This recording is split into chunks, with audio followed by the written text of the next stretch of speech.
November 28, 1942. 28,000 feet over the Bay of Biscay. The air is thin here, achingly cold, and the sun is a merciless, unfiltered glare against the deep cobalt of the stratosphere. From the cockpit of his Focke-Wulf 190A3, Oberleutnant Armin Faber scanned this hostile emptiness. He was an expert, a veteran ace of the brutal air war over the English Channel, and he knew, with the unshakable confidence of a man at the pinnacle of his profession, that his aircraft was the best in the world.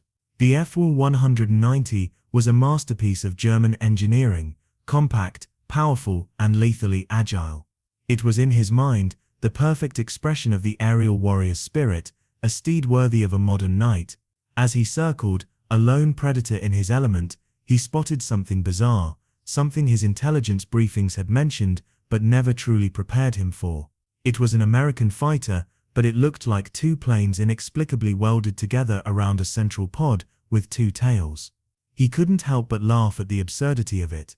It was huge, twice the size of his F-Wul 190, and it looked heavy, slow and clumsy, a flying monument to American excess and naive design. He radioed his wingman, his voice dripping with the casual derision of a man who knows he is superior. "Look at that thing.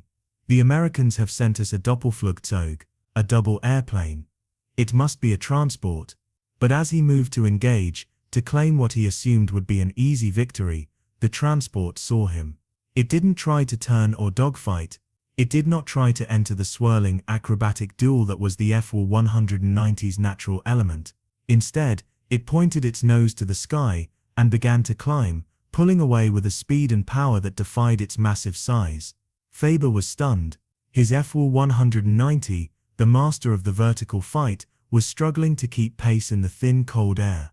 What neither Faber nor any other Luftwaffe pilot could comprehend at that moment was that they were witnessing the arrival of a weapon that would fundamentally invalidate their entire approach to aerial combat.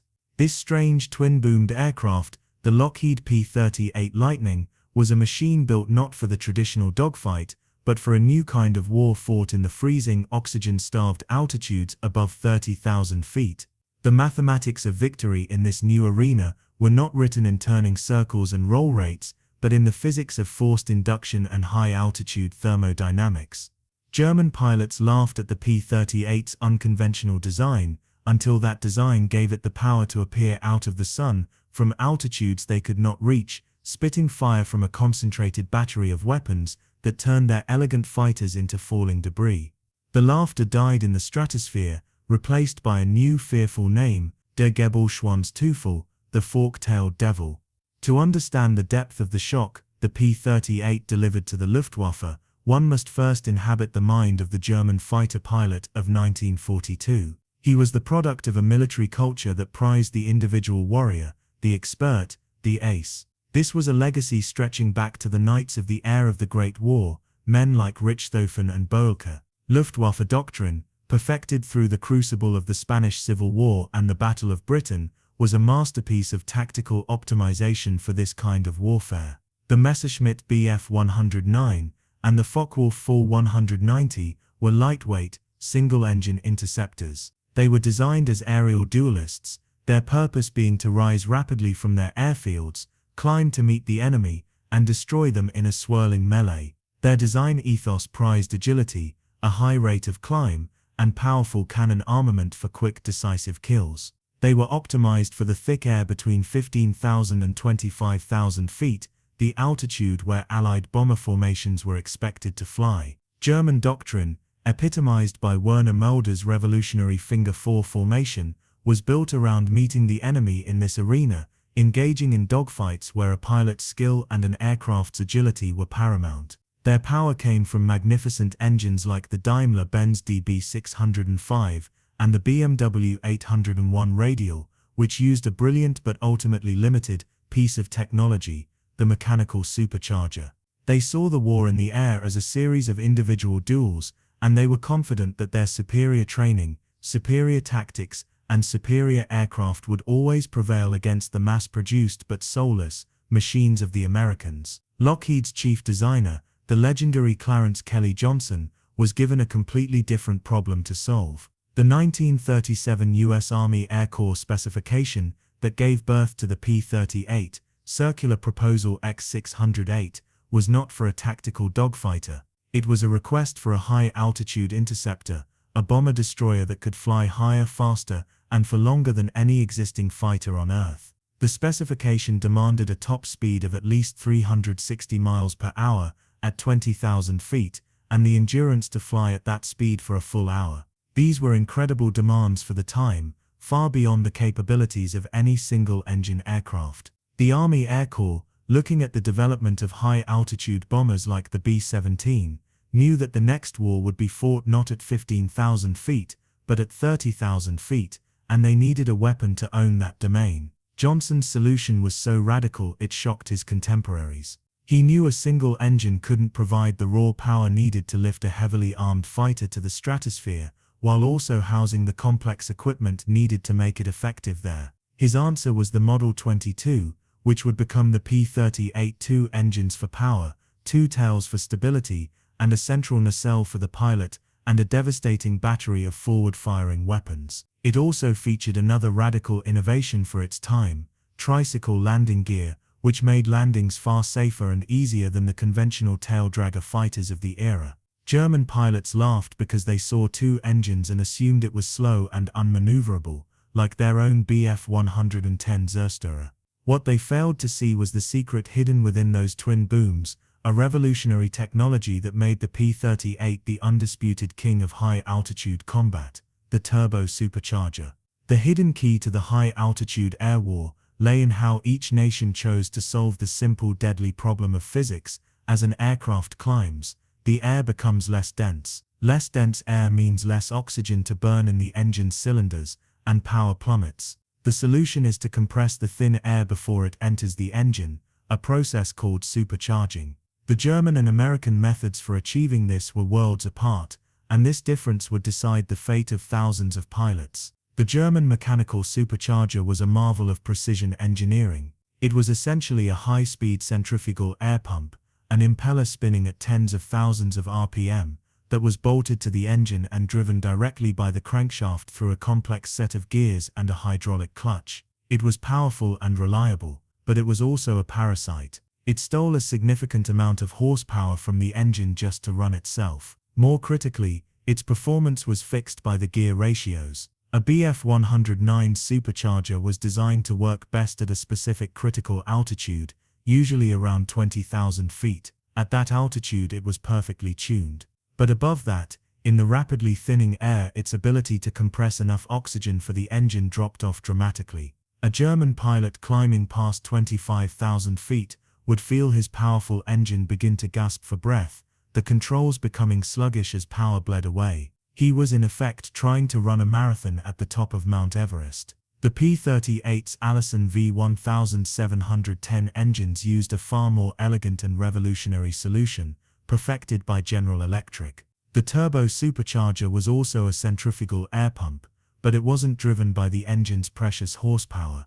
It was powered by the engine's own waste, the hot, expanding exhaust gases. These gases, which were simply vented into the atmosphere on a German fighter, were channeled from the exhaust manifold through a turbine made of exotic heat-resistant steel alloys. This turbine spun at over 20,000 revolutions per minute, driving a connected impeller that could compress the thin, frigid air of the stratosphere to sea-level density before feeding it to the engine. The engineering challenges were immense. The exhaust gases entered the turbine at over 1,600 degrees Fahrenheit, hot enough to melt steel. The turbine blades had to be forged from exotic alloys containing nickel and chromium, strategic materials that were in desperately short supply in Germany. The entire assembly had to be balanced with microscopic precision to avoid disintegrating at high speeds. The system was controlled by a complex regulator and a wastegate, which vented excess exhaust gas to prevent the turbo from overboosting.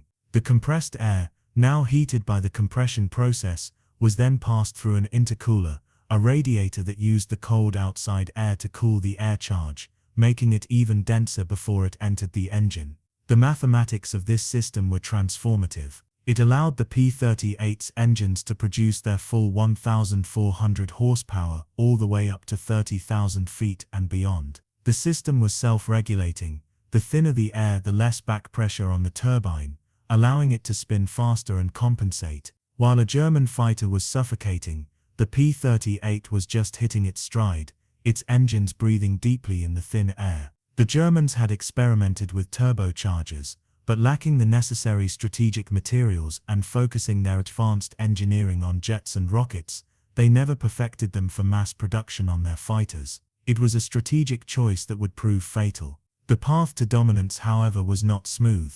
The first encounters in Europe seemed to confirm every German prejudice. The early P-38F and G models sent to England and North Africa in 1942 and 1943 were plagued with problems.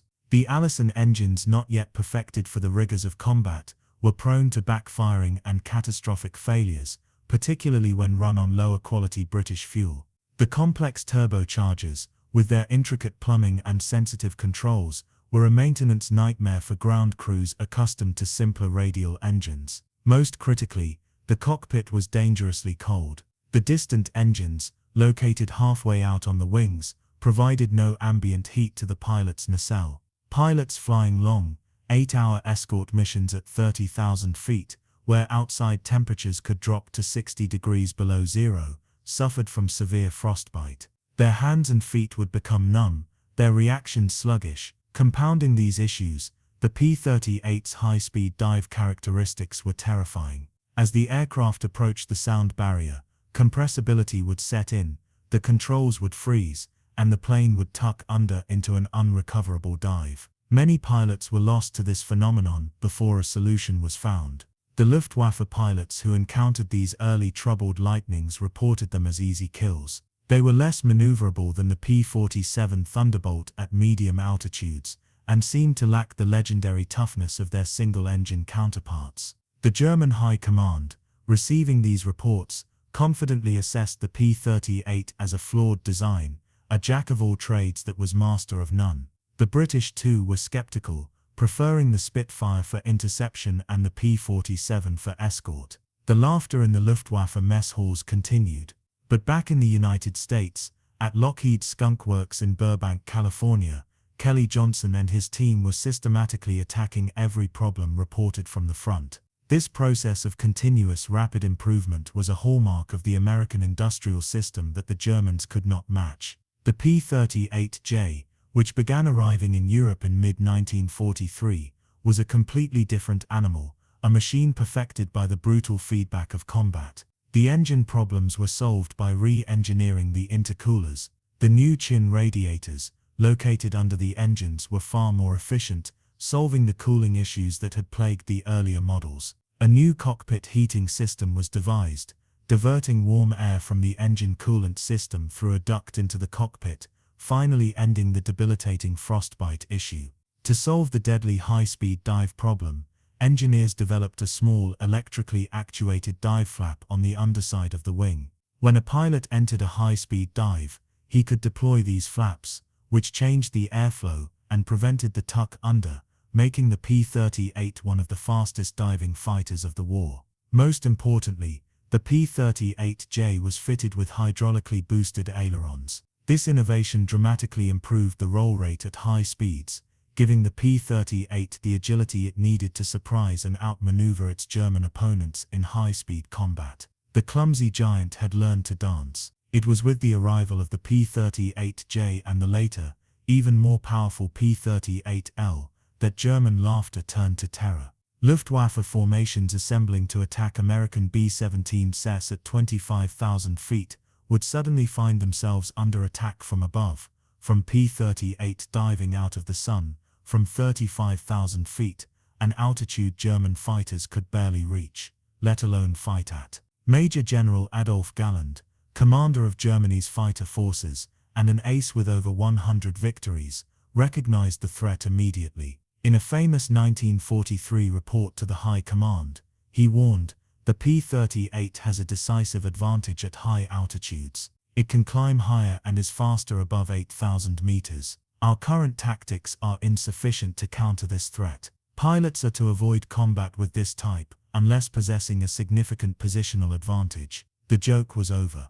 The American pilots of the 8th and 9th Air Forces learned to fight a new way. They were explicitly taught to refuse to engage in the turning dogfights where the FW-190 and Bf-109 excelled. Instead, they perfected the boom and zoom, or energy fighting tactic. They would use their superior high-altitude performance to position themselves thousands of feet above the Germans, lurking in the thin, cold air like eagles. Then they would dive. A P-38 in a dive was a force of nature. Its heavy 10-ton frame provided incredible acceleration.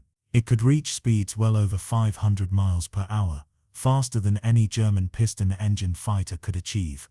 They would slash through a German formation, guns blazing, and then use that tremendous kinetic energy to perform a zoom climb, converting their speed back into altitude, soaring back up to the safety of the high ground where the gasping German fighters couldn't follow. Major Robin Olds, one of America's most celebrated aces, who flew both P-38 and P-51s in Europe, described the tactic with brutal clarity. You don't get into a turning fight with a 190. You see him, you get above him, and you come down on him like a ton of bricks. You fire one good burst, and you keep right on going, back up into your element. The sky above 30,000 feet belonged to us. They couldn't touch us up there. This tactic was made devastatingly effective by another key feature of the P-38's design, its armament. Unlike German and British fighters, which mounted their guns in the wings, the P-38 concentrated its entire arsenal in the nose. This consisted of 4.50 caliber Browning machine guns and 120 mm Hispano cannon. Wing-mounted guns had to be converged, their lines of fire angled to intersect at a specific distance, typically 250 to 300 yards. This meant a pilot had to be at the correct range to be effective. Firing too close or too far away meant the bullets would pass on either side of the target. The P-38's guns, however, fired straight ahead in a dense parallel stream. The result was a buzzsaw of lead and high explosive shells that was effective from point-blank range out to 1,000 yards. A German pilot caught in a P-38 sights for even a fraction of a second was not just hit, he was shredded. The concentrated firepower could literally saw the wing off an enemy fighter. This was particularly effective against the twin-engine German destroyer fighters, like the Messerschmitt Bf-110 and Me-410, which were sent up to attack the American bomber formations. In one famous engagement on March 3, 1944, P-38s of the 20th Fighter Group, escorting bombers to Berlin, decimated a formation of Bf-110s, shooting down 14 of them in minutes without a single loss. The German destroyer pilots, who thought they were safe at 27,000 feet, were ambushed from above by lightnings they never even saw coming. The psychological impact on Luftwaffe pilots was profound. Their entire training and identity were built around being masters of the dogfight. They were knights of the sky, engaging in a deadly acrobatic ballet. The P-38 refused to play their game. Encounters were no longer chivalrous duels, they were ambushes. German pilots began to suffer from what they called Höhenangst, or fear of heights, not a fear of flying, but a fear of the empty sky above them, the knowledge that at any moment a silent, unseen fork-tailed devil could be plunging towards them. The P-38 was unusually quiet for a fighter. The exhaust gases that created so much noise on other planes were muffled as they passed through the turbines of the turbochargers. A diving P-38 often wasn't heard until its guns opened up, adding to the terror of the ambush. German pilots would scan the sky, see nothing, and then the aircraft next to them would simply explode. This fear was compounded by the P-38's sheer survivability. Its twin engines provided a crucial safety margin. Pilots knew that if one engine was hit by flak or enemy fire, they still had a good chance to shut it down, feather the propeller, and limp home on the remaining engine. This ruggedness gave American pilots the confidence to press attacks and fly long missions deep into enemy territory. The psychological effect on the Germans was the inverse. They knew that even if they managed to damage a P-38, it would probably still make it home, while a single lucky hit to their own liquid-cooled engine meant a bailout over hostile territory. The industrial reality behind the aircraft told the complete story of the war. Lockheed would produce over 10,000 P-38s. At its peak, the factory in Burbank, California, was rolling out a new Lightning every 5 hours. This industrial torrent was supported by a massive training program. American pilots arrived in Europe with 400 to 600 hours of flight time, including specialized training in high-altitude operations, instrument flying, and twin-engine management. They would start in primary trainers like the PT-17 Stearman, move to basic trainers like the BT-13 Valiant, then advanced single-engine trainers like the AT-6 Texan, and finally, specialized twin-engine trainers like the AT-9 Jeep or the AT-10 Wichita, before ever setting foot in a P-38. By contrast, the Luftwaffe was being bled white. By 1944, a new German pilot was lucky to have 150 hours of training, with almost no experience in the thin air above 20,000 feet. They were sent up in aircraft that were starved of high-octane fuel, their engines producing less power, against American pilots flying perfectly tuned machines with full tanks. The result was a slaughter. On April 2, 1945, in one of the last great air battles of the war, 40 P-38s engaged over 100 German fighters over Leipzig. The Americans shot down 24 German planes for the loss of one P-38. The mathematics of attrition were inescapable. The P-38's robust airframe and twin-engine design made it incredibly versatile. It was not just a high-altitude fighter, it was a weapon system. Droopsnoot variants had their nose guns replaced with a plexiglass bombardier station, complete with a Norden bomb sight. A single P-38 Droopsnoot could lead an entire formation of conventional P-38, each carrying 1,000-pound bombs, turning a fighter group into a precision bombing unit. Other P-38s became pathfinders, equipped with H-2X radar, leading bomber formations through the thick weather of the European winter. Most importantly, the F-5 photo reconnaissance version of the P-38, stripped of guns but retaining its phenomenal performance, became the eyes of the Allied army. These unarmed Lightnings flew with impunity over the most heavily defended German targets, their cameras capturing the intelligence that planned the D-Day landings, tracked V-2 rocket sites, and monitored the output of German industrial plants. The Luftwaffe could see them, their contrails tracing lonely lines across the stratosphere, but they could seldom catch them. The F-5 could cruise at over 40,000 feet, an altitude where no German piston-engine fighter could effectively operate.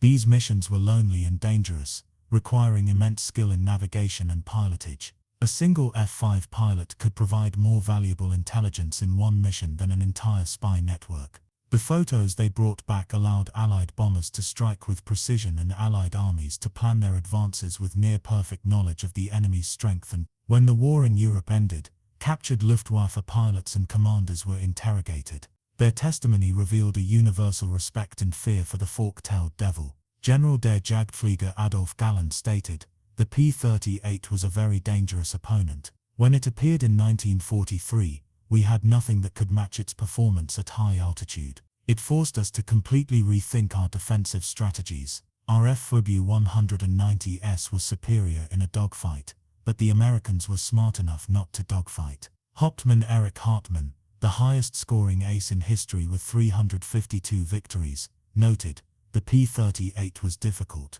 If the American pilot was smart, he would not mix it up with you. He would attack from high and fast, and then he was gone. Chasing him was suicide. You could not follow him in a climb, and you could not catch him in a dive." The initial laughter of German pilots was born from a profound misunderstanding of warfare. They saw an unconventional design, and judged it by their own tactical standards. They failed to grasp that the Americans weren't trying to build a better Bf-109, they were building a machine to render the Bf-109 obsolete. The P-38 was not a duelist's rapier, it was an executioner's axe, designed to strike a single decisive blow from an unexpected direction. The fork-tailed devil represented a uniquely American approach to war, solving a tactical problem with an overwhelming application of engineering and industrial might. It was a weapon system that required an entire ecosystem of advanced metallurgy, complex manufacturing, and a vast logistical and training pipeline to support it. Germany, for all its brilliant engineers, simply could not compete at that scale. The P-38 proved that in modern warfare, victory is determined not just on the battlefield, but in the factories, the laboratories, and the classrooms. The German pilots who first saw that strange twin-boomed aircraft had laughed because it looked different. They stopped laughing when they realized it fought differently. They had spent years perfecting the art of the dogfight, only to be shot down by pilots who refused to fight that way. They were defeated not by superior courage, but by a superior understanding of physics, by an aircraft that owned the high ground of the stratosphere. The P-38 Lightning didn't just win battles, it changed the very geography of the air war, turning the cold, empty sky above 30,000 feet into a lethal hunting ground, where the fork-tailed devil reigned supreme.